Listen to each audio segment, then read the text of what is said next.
Welcome to Red Hunt, where I, Red, bring you the juiciest relationship stories straight from Reddit. So sit tight, listeners, as we dive deep into the thrilling world of love, heartbreak, and everything in between. And don't forget to smash that subscribe button for more captivating tales. Am I the antagonist for telling my sister I don't like any of the names she has suggested for my son, and I don't want to hear any more suggestions? My sister and I are both pregnant at the moment. My son is due in March, while her daughter is due in late April or early May. She was really excited that we were expecting our first children around the same time, and that we could support each other throughout our pregnancies. It didn't mean as much to me, but I appreciated having someone who could relate to some of the challenges I was facing. Early on, she wanted to discuss baby names, but I told her I only wanted to talk about it with my husband. I explained that naming our child was something we wanted to share as parents. She seemed a bit disappointed, but I made it clear that this was a firm boundary for me. She respected my wish for a couple of months, but then she started sending me name suggestions. She wanted our kids to have similar names. I reminded her again that I didn't want to discuss baby names. However, she found out she was having a girl and decided on the name Edith.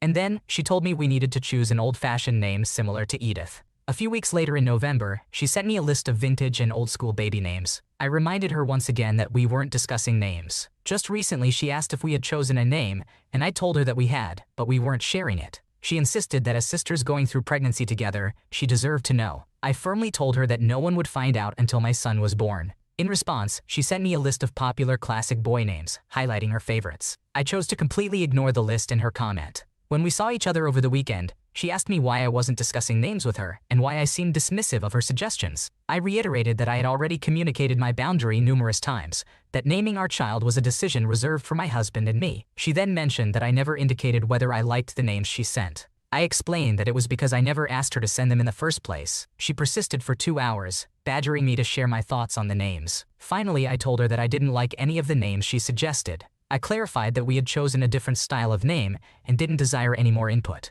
I emphasized that I never wanted or asked for her suggestions, and she continuously disregarded my boundary. She left in tears, claiming I insulted not only her taste in names, but also her daughter's name, since the first list she sent comprised names similar in style to Edith but intended for boys. She accused me of being disrespectful towards her choices. Now, I ask, am I the asshole in this situation? You made it clear from the beginning that discussing baby names was a boundary for you, and your sister repeatedly ignored that. You have every right to keep the name for your son private until he is born, and your sister needs to respect that. It's not fair for her to guilt-trip you and claim that you insulted her choices when she was the one pushing boundaries. Oh, we're going to be really busy this week? Too bad y'all couldn't accommodate me. A few years ago, I was working at a hotel as a shuttle driver for airline crew. Along with driving, I was responsible for loading and unloading their luggage. After about 6 months, my wrist started hurting due to the heavy loads of luggage that the airline crew would pack. I ended up filing a workers' compensation claim, but since there was no one else to handle the luggage, I continued struggling with the pain. I requested to be moved to a front desk position, but instead I was offered laundry duties, which wouldn't have been any easier on my wrist. After a couple of months of doctor appointments and MRI, I reached my breaking point and had a doctor write me a note explaining that I needed lighter duty. I should have done this earlier, but my boss, Beth, was not being cooperative, and I knew this would probably be the end of my time there. In the meantime, a front desk position became available, which my boss immediately filled without consulting me. I went to her office to discuss this oversight and received a corporate response.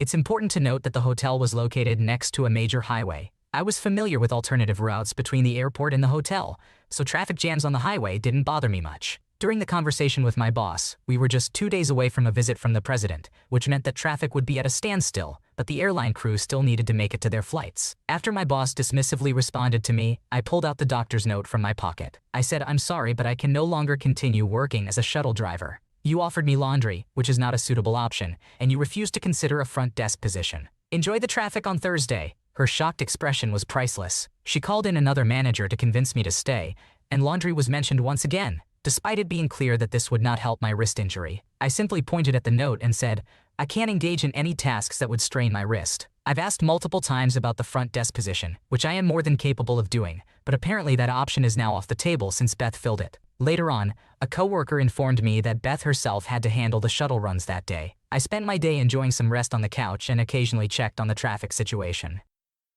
Damn, that's some boss from hell right there. Good on you for finally standing up for yourself and getting that doctor's note. It must have been satisfying seeing the shock on her face when you dropped the bomb on her. I hope you found a better job where they actually give a damn about their employees' well-being. Enjoy your day off, and hopefully traffic was a nightmare for her. Am I the antagonist for only buying my parents stuff that cannot be shared or taken while my brother and his family live with us? My brother, who is 32 years old, has been having children with his wife, also 32, since their high school days. They now have a 13-year-old and 3 more children. His wife is a stay-at-home mom, while he works as cleaning staff at a FIFO camp, which pays well. However, they tend to waste a lot of money. They own multiple gaming systems, and their 2 oldest kids have brand new iPhones. I, on the other hand, am 28 years old and live in the loft above my parents' garage.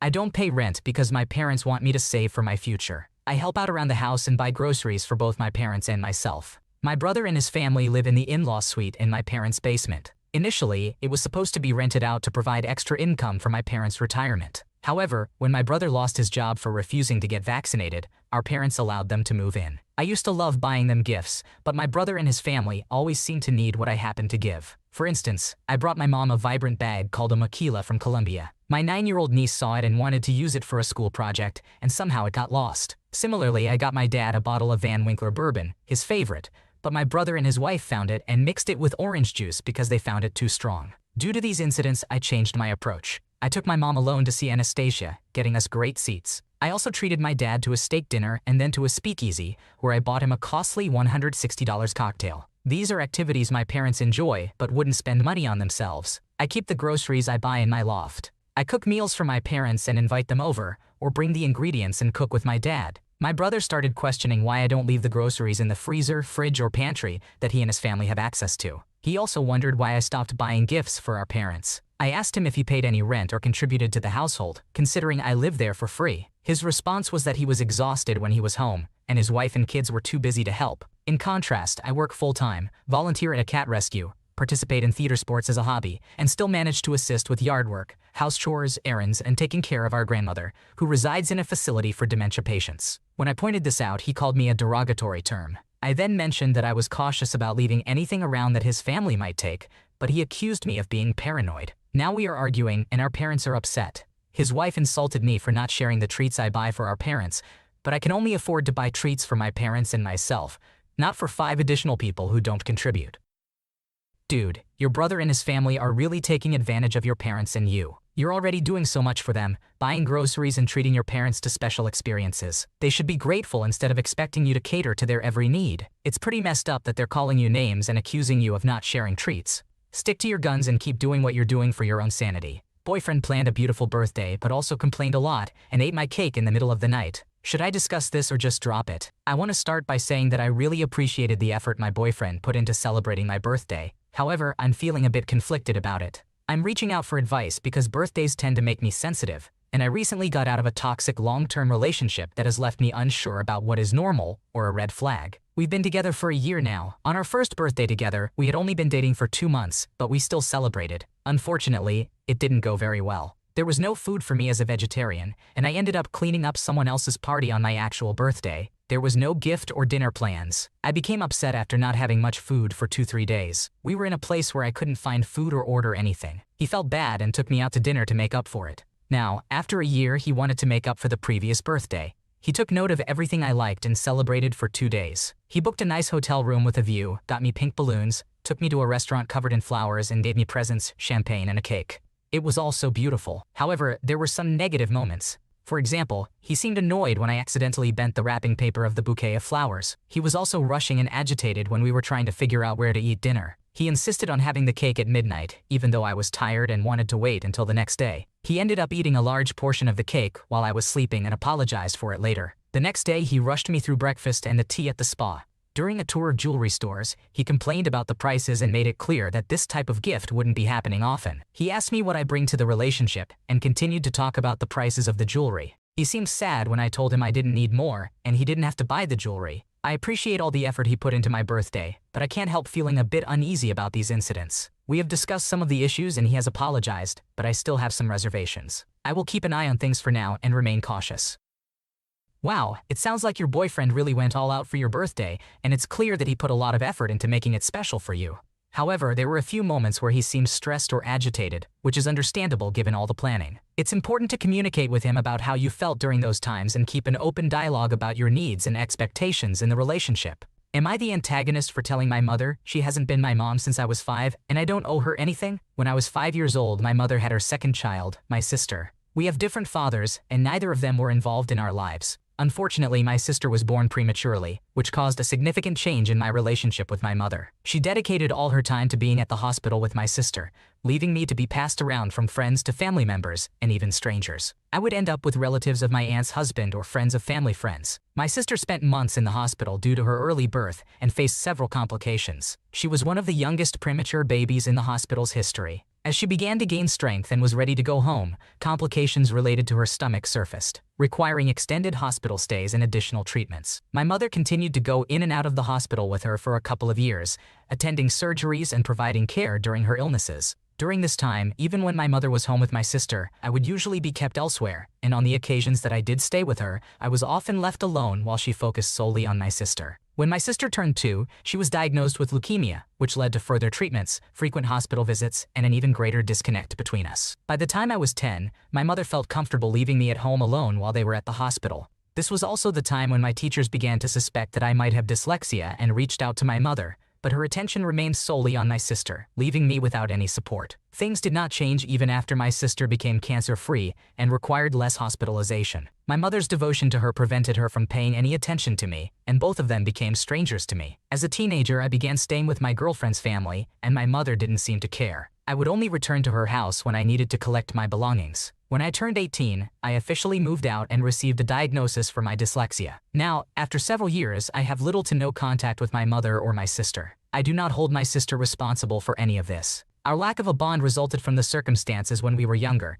and she remains a stranger to me. Recently, my mother's health has deteriorated, and she has turned to me for help. She believes that I should be more present and supportive because she's my mother. Additionally, she insists that my sister deserves a relationship with me and accuses me of punishing my sister for existing. I have explained to her that this isn't true, but that we are strangers due to her lack of presence in my life since I was 5. I also expressed that she has no right to ask for my care when she hasn't shown any care towards me in almost 20 years. In response, she called me a selfish and spoiled child who never grew up.